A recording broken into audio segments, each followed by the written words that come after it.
I'm not homeless. I have a home. I just don't own it. But it's mine and I work to keep it. Every city has its fair share of abandoned buildings to squat in, but usually you gotta deal with either cops or shitty neighbors. The Ann Nettle high-rise has neither. Police stay away, so do the locals. As a stranger from out of town I stumbled across the place on my first night in the city and thought it a little strange that a 28-story tower block had been left to rot. Every window black. Every light in the courtyard smashed. No cars in the lot. No booth for a guard. Not even barbed wire on the fence. Barely half a mile from a playground filled with shouting drunken teenagers, but none of them strayed in the direction of Ann Nettle. No fires or music or bottles hurtling through the air. It was silent. Inside, I found that the lobby had been torn to shit. Double doors ripped open and left that way for what looked like years. Easy access for the curious, but I was the only one there. Most of the first story had collapsed. Waterlogged ceiling tiles turned to mulch by shitty British weather. I know water is invasive, but it had practically fucking colonized the place so bad algae was growing up the walls.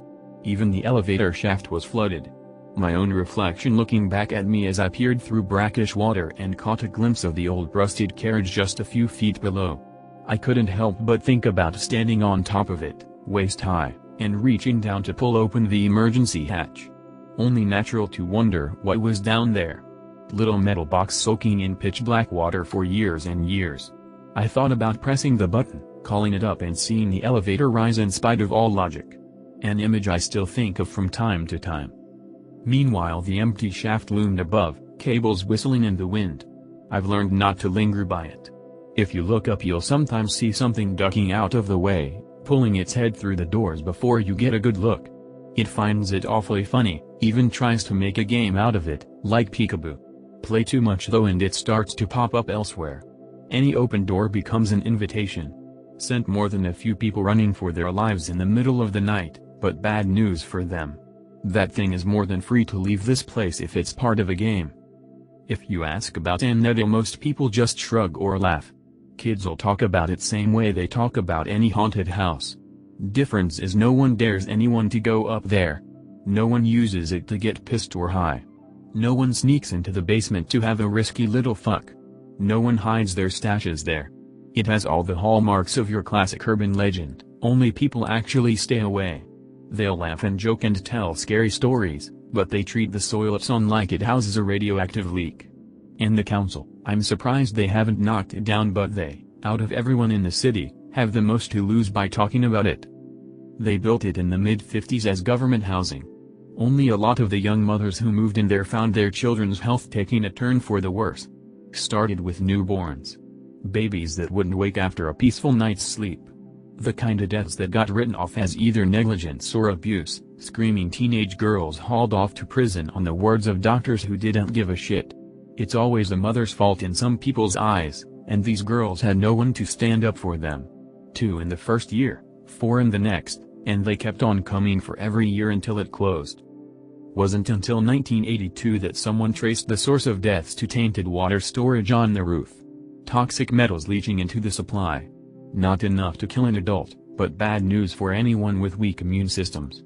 38 women had been imprisoned by then. Another 23 had killed themselves before they could be sentenced. And those are just the ones accounted for. Not all the deaths were from the water. Ann Nettle has a way of being bad for any child's health, no matter the circumstance. More than a few toddlers starved to death as their parents rotted in the tub from an overdose. Even more were lost when they found their parents' stash, little bodies racked with agonizing fits as their panicked mothers screamed for help. One tripped down the elevator shaft because the doors opened as if the carriage was right there. And those are the ones who were found. Plenty more went missing, written off as runaways. In the end Ann Nettle's reputation as a cursed place got so bad the only way out was to shut the whole thing down. Board it up. Erase it from the records. Pretend it never happened and just forget. But Ann Nettle kept on killing even after the doors were officially shut. If anything it only got nastier. Talked to one cop who told me he found a guy dead from sepsis on the 6th floor a couple years after the place was shut down. No one could fucking believe it. They reckoned this guy scratched himself on a nail and caught gangrene like it was the 1800s. Never went to the hospital. just laid there and died slowly and painfully as the infection spread, but not before he took every last bit of furniture in the room and shoved it against the door. Strange enough on its own, but it was the flag he'd made out of his own clothes that freaked everyone out. He'd scrawled help on it, like he wanted to get someone's attention down below even though the lock was on his side. He could have left any time he wanted. Cop I spoke to said he was there when they kicked the door down. Still remembers the look in dead man's eyes. He was glaring at the door 2 days after he'd passed, white-knuckled fists gripping a blanket that smelled sickly sweet from all that infection. There were others too. Lots of people falling, many of them without a good reason. Got so bad they bricked the roof door, but by the time I arrived someone had cleared it all away with a sledgehammer. I still don't hang out up there. Not after I first went up and saw pale fingers gripping the ledge, like someone was hanging off it and holding on for dear life. I reckon a lot of people see something like that and think a person needs their help. They go rushing over to offer a hand. But when I saw it, something about those grimy nails set alarm bells off in my head. Fingers looked all wrong. So I took my coat off and used a broom handle to move it closer to the ledge. Sure enough, those ugly hands snatched at the coat and ripped it out of my hands, sending it hurtling to the parking lot below. I've thought about taking a closer look from time to time, but I got a thing about heights and could never bring myself to investigate it much further. You'd think I'd leave, but it's my home. I own it as much as it owns me. People even refer to me as the caretaker now, like they forgot I wasn't always here. Police treat me the same, can you believe that? Any reports of a break-in and they call me on my number to go take a look, like I'm some sort of official. Only other guy who was here as long as me was the philosopher. I don't know his name, just call him that because of the books he left behind. He came here back when the block was still just a place to live, and he stuck around for a few years after its closure. Lots of notebooks in his flat. Thousands of pages talking about child sacrifice made to gods who don't like being named, along with pictures of strange things frozen in ice and medical photos that look fake. At first I thought he came to document the curse. He has dozens of books just recording all the strange things he saw, like birds with too many wings or milk that turned to clotted blood in the bottle. But after going through everything he owned, I found letters to a wife who'd died in childbirth. He kept her death certificate way at the back of an old-looking box filled with the letters he'd kept writing her long after the date. Another box, just a row over, had the letters she'd written back. Awful things scrawled on random scraps, shit and blood for ink. He dated them himself and sometimes wrote notes about how they came to him. Delivered by a rat that was cannibalized in front of me. Pulled by my dentist from a cavity in my mouth. Written in the web of a spider with 13 legs. Anyway, he gives away the real reason he moved to Annedale in one of the letters. Says that Annedale was the key to helping her, that he was weeks away from figuring out how to open the door. Told his wife he'd bring her back. Told her he knew how. I've never figured out where he went next or what happened to him, but his apartment was locked when I found it and likely would have stayed that way if the key hadn't turned up in my inside pocket on the first morning. Now I live in his old place. It's safe in there. He's written things on the wall that keep everything well behaved. Symbols that I don't understand but which are easy to trace, so that's what I do. I go over them every couple of months and so far they've kept me safe and sane. Because you do need protection in Annedale. I don't know when in its history the curse went from something mundane to something very real and very dark. It wasn't all just bad luck or poverty, not by the end and certainly not anymore. You can't just go strolling around Annedale, certainly not at night. It's dangerous. For one thing, it attracts a constant rotation of the deeply unwell who are likely to attack on sight, if you're lucky. They usually turn up dead in the halls come morning, although sometimes it's just bits of them that I come across. Strips of skin floating on the brackish water that floods the basement stairwell, or bloodied fingernails embedded in the ceiling plaster. Weirdest one was a single tooth in a light bulb, bloody gums still attached to the root, the glass all around it somehow intact. Many of them come here with business, something a little like the philosophers. Rituals. Bargains. Things like that. It's not a good idea to interrupt them, or to give them even the slightest hint you might be a problem. Every night I lock my door and wait for Annedale's business to finish, and come morning I do a sweep, floor by floor, and clean up whatever's left of the tower block's strange pilgrims. Most of the rituals don't look real to me.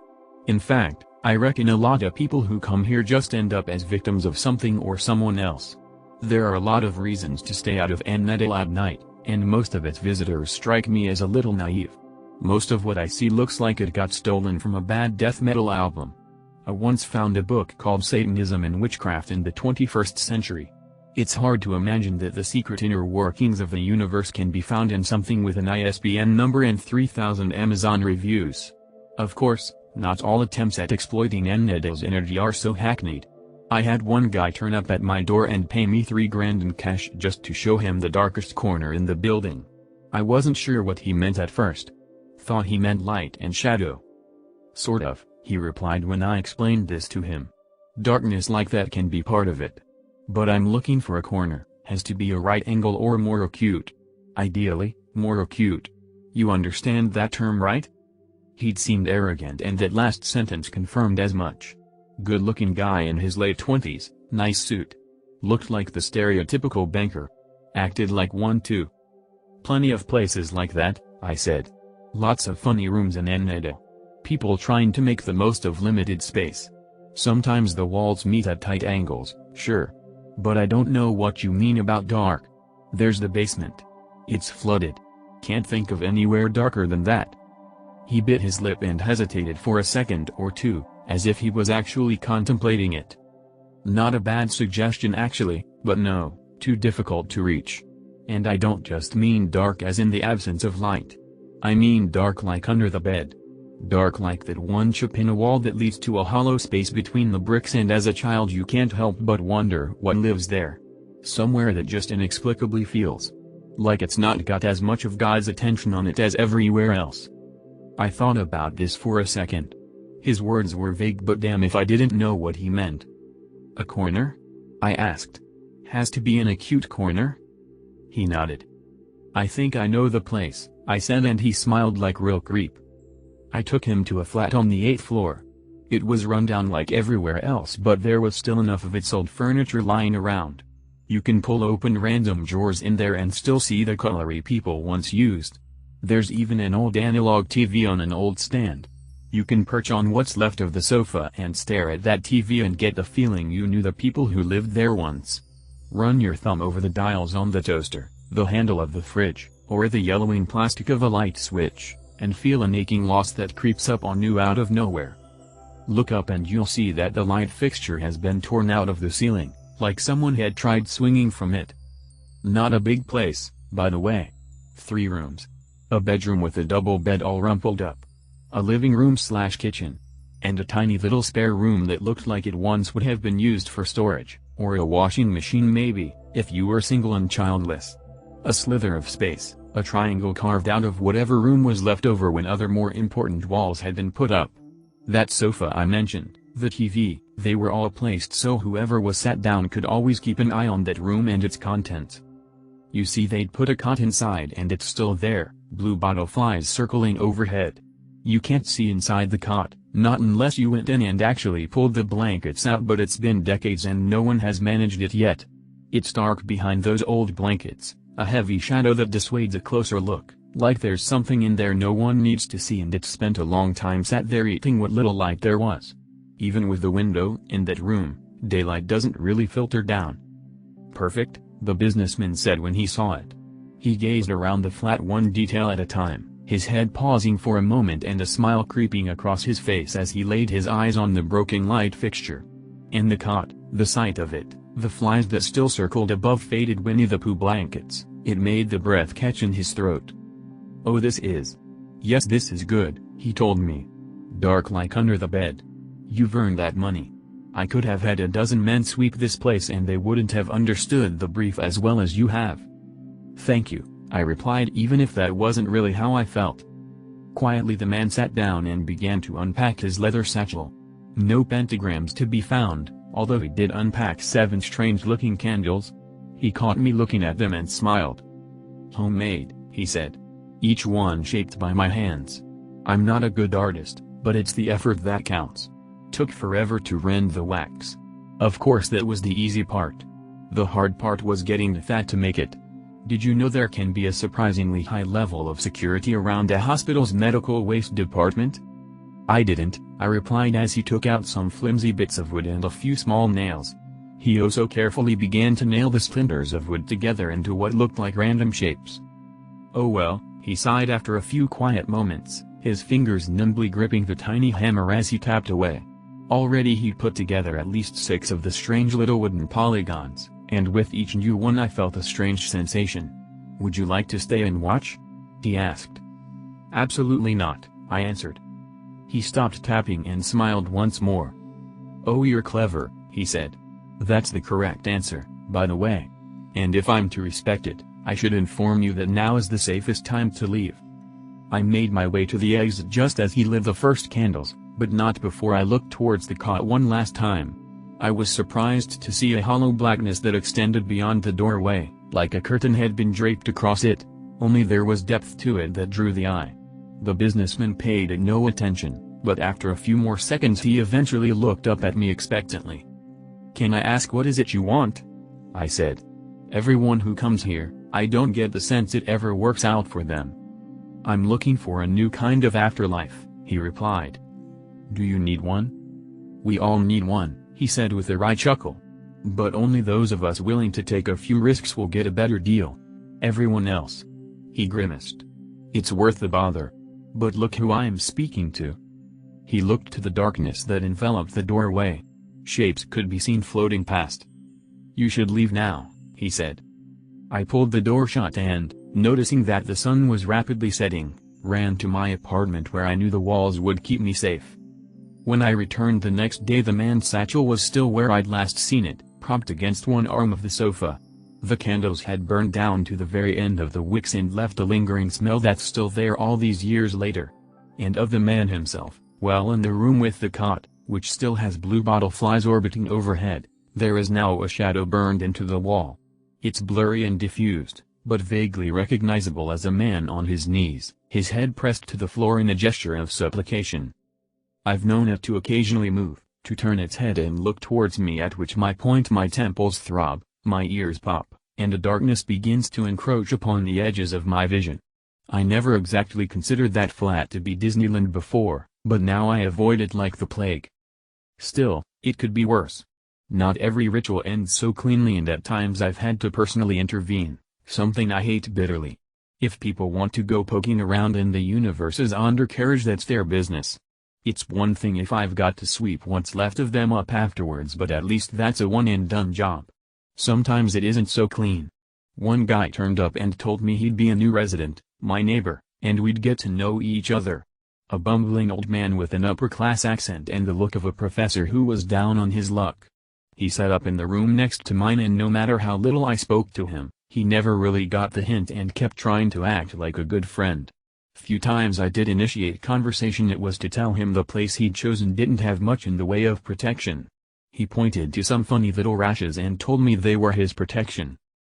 Over the next few weeks I'd bump into him from time to time, always on his hands and knees, scraping some dank corner or moldy pile of bumpy growths. He collected fungi, told me on the first day, and I'd often see him wiping his samples onto petri dishes that he whispered quiet words to whenever he thought I wasn't around. I don't think he was sane, but he probably wasn't completely barmy because he lived long enough to get a sense of Enneadil and only come out in a day. Meanwhile his apartment filled up with a growing collection of chittering terrariums and pickle jars, their specimens hidden by murky fluids. All over, he planted and cultivated strange mushrooms and molds. Encouraged them to soak up the darkness of Enneadil and set them to grow in the rife conditions he'd cultivated. Towards the end his living room had mushrooms growing out the walls. Plaster crumbling beneath microbial armies until there was only concrete and rebar, and even then mold continued to grow and thrive. A few times I peered in and found him feeding meat to the frilly growths that exploded out of the old furniture. During this time the symbols on our shared wall would often grow hot, and I found myself having to replace them on a nearly daily basis as he tinkered away on the other side. I asked him once or twice to tone it down. "This is important work," he growled, an unseen darkness creeping into his voice. "I'm not some ditzy crackhead trying to summon the Baphomet. I'm not looking to get high. This is science. Progress. That is what I am working towards." "Yeah, well, your progress is trying to eat its way into my flat. Can you ask it to stop?" He stopped, frozen mid-gesture like I'd said something either profoundly stupid or insightful, or likely a bit of both. He looked at the rashes on his arms that had, by now, started to sprout some of their own strange fruit. When he finally spoke again it was sly, like a lecherous old man propositioning a nurse. "This fungi," he said. "They had samples of it in the university for 30 years. Can you imagine? They never even realized what they had until I found it and unlocked its potential. Now I've finally found the source and I can do things no one else thought possible. This entire time my thesis has depended upon the idea that the fungus has a capacity for information processing way beyond anything we've considered before. And your idea is a good one, you know? Asking it just might be an option." He scuttled off without another word, and for the next few days he set about the building like a furious little honeybee in spring. Poking and prodding, setting trap after trap and cleaning them vigorously of any rats or mice he caught. When I did my morning sweeps I'd find him hovering over Annadale's latest victims, scraping what was left of them into transparent bags for his own purposes. "Don't mind me," he'd mutter. "It's worthless to you, but these poor souls could help me achieve great things." This persisted for another month. He no longer scraped mold or mushrooms off old apartments. He became interested only in meat, and by the time it came to an end I can say confidently that I have never smelled anything worse than the prickly musty odor that wafted out from under his locked door. It became so bad that I began to wonder if I might have to ask for police help and have him removed when, finally, he simply disappeared from Annette's halls. One morning he was there, annoyingly shooing me out of the way as he lowered jars into the flooded basement, and then the next he was gone and Annette's halls were silent once more. But that didn't mean he had moved out. Far from it, actually. It took 2 days before I decided to just go ahead and break his door down. I kicked at it with a short sharp blow only to find my leg immediately disappeared through wood that had the texture of sodden cardboard. I freed my foot and tried a different tactic, grabbing the handle and pulling so hard that it simply popped right out of the rancid wooden frame. Free to move, the door swung open with an eerie creak and fetid air, hot and damp, blew out of the room. Inside I found that the man's specimens had gone wild.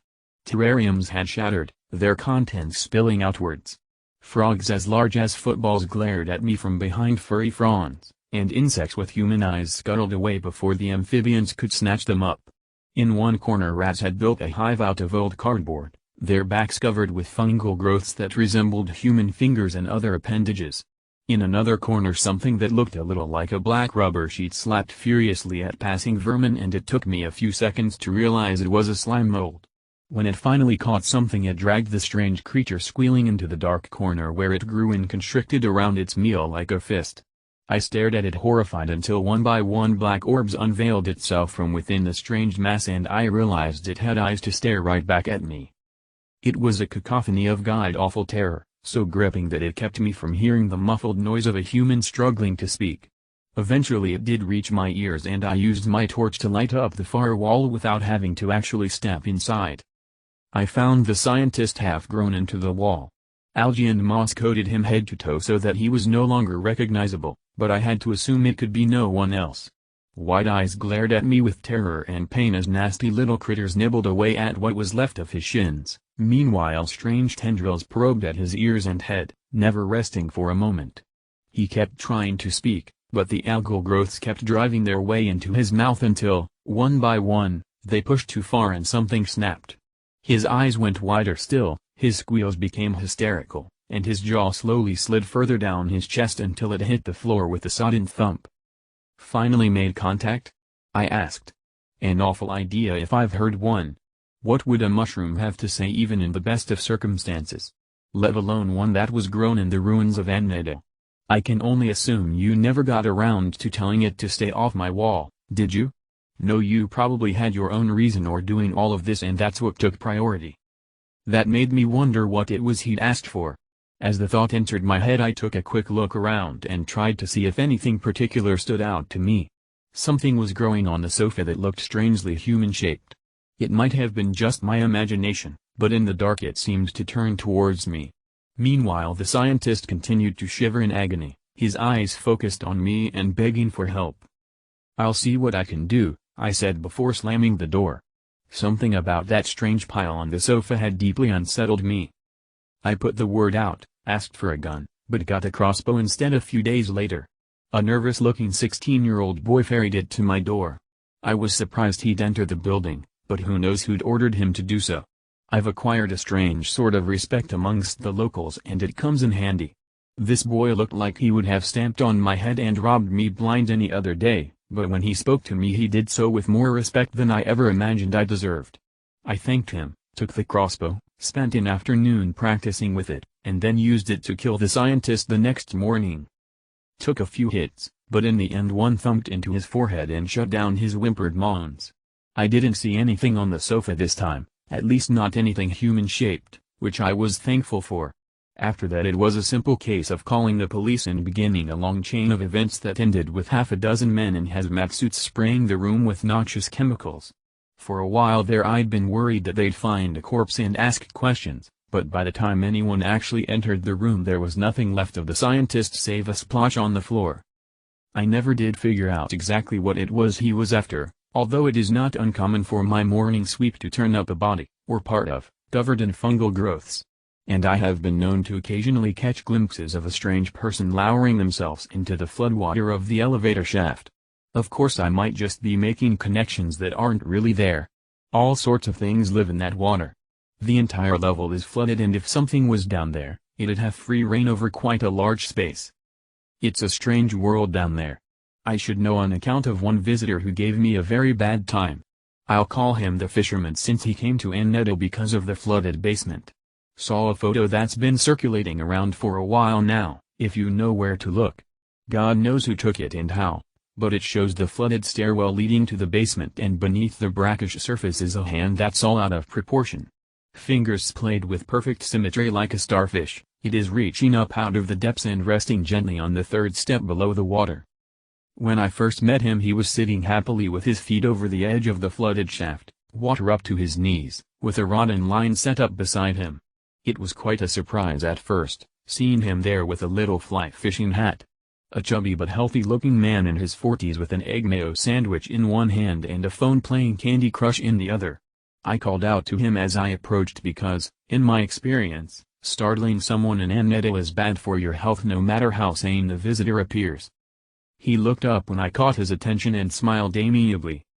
"Hello," he waved with his sandwich. "You're the caretaker?" "Yes I am," I answered. "And you are?" "Just a tourist," he smiled. "Care to join me?" The sun had risen only moments ago. "You weren't here when it was dark, were you?" I asked more than a little suspicious. "Oh no, you've only just caught me, been here barely 10 minutes before you showed up. I was told you'd be willing to help in exchange for a small fee." "What sort of help?" I asked. "Oh, just give me a nudge if any of the lines start moving," he said while pointing to a rod he'd set up beside the basement stairs. The door was propped open and the line led down into the darkness below, water gently lapping just out of sight. Another line had been set up in a corner of the lobby where the floor had been torn away, revealing a hole straight down into the basement. I can't keep an eye on them all at once, you see. I have bells ready but, well, 2 heads are better than 1. "What is it exactly you're hoping to catch down there?" I asked. "Are you familiar with the primordial ocean?" he said. "The abyssal waters that God split into light and dark, all that? It's not a physical location, per se, but it does connect to certain bodies of water depending on the time and place. Last recorded manifestation was in a glass of old whiskey underneath a forgotten bar in Mexico City. Some poor fellow knocked it over and didn't notice until the following day when half the bar was suddenly underwater. Quickly rectified, but some of the things swimming in that water were something else, and all from at the bottom of a glass no wider than my wrist. Imagine what we can do with this," he said while gesturing at water by his feet. "You think there could be fish alive down there?" I asked. "At least," he replied. "I'd be willing to pay for any reliable information, of course. Do you have any idea what might be down there?" "Not really," I shrugged. "But I'd guess it wants to be left alone." "You might be right there," he said while looking at his other rods. "I didn't exactly put down any old lure, you know." He reached into his pocket and took out a strange tuft of fur and ivory, holding it up for me to squint at. "A tooth from a man who drowned in the sea. A drone collected it off a shipwreck near the Norwegian coast. The fur is actually red algae that was found growing on his bones. I have plenty of these and, well, other things that might appeal to what's on the other side. My research was thorough and expensive. Come on, take a seat. Flat fee, 1,000, just sit here until the sun starts to set. I just have to sit? I asked. And let me know if you hear or see anything. I groaned and sat beside him, folding my legs instead of letting them dangle in the water below. Despite my reticence, we stayed like that for several hours. He'd brought lots of food, good homemade stuff, along with plenty of cold beer. We sat there and spoke very little, but we did eat and drink a tremendous amount. Not the kind of thing I do normally, but I was being paid to be there, and I didn't really have anywhere else to be. It was, all in told, a very pleasant afternoon. Until I fell asleep. When I awoke it was with a terrible gasp. My chest was tight like something had been sitting on it, and judging from the terrible giggling and scampering feet I heard running off into the darkness, it might not have been just a feeling. Already panic was setting in as my eyes darted to the open doors and saw that the moon was out and had been for hours. I fumbled for my torch and turning it on saw that there was no sign of the fisherman. All his stuff had been left behind, yet all that remained of him was his hat that still floated on the water. Even as I watched, a smooth glistening shape curled beneath the water and plucked it off the surface. I recoiled and crawled away from it as fast as I could.